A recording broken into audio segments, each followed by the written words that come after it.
বান্দরবানের আলীকদমে বন বিভাগের অভিযানে বিপন্ন প্রজাতির একটি কালো ভাল্লুকের ছানা উদ্ধার করেছে লামা বন বিভাগ।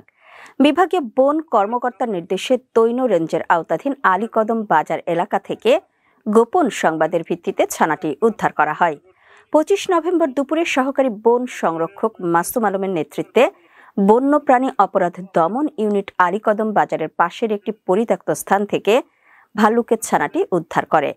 অভিযানে অংশ নেন তৈন রেঞ্জ অফিসার আরিফুল ইসলাম, বিশেষ টহল দলের team leader Roni Parvez, range কর্মকর্তা ও কর্মচারীবৃন্দ এবং ওয়াইল্ড লাইফ ক্রাইম কন্ট্রোল ইউনিটের প্রতিনিধি। রেঞ্জ অফিসার আরিফুল ইসলাম জানান, পাচার বা ক্ষতির শিকার হতে পারে এমন গোপন তথ্যের ভিত্তিতে অভিযান চালানো হয়, তবে কাউকে আটক করা সম্ভব হয়নি।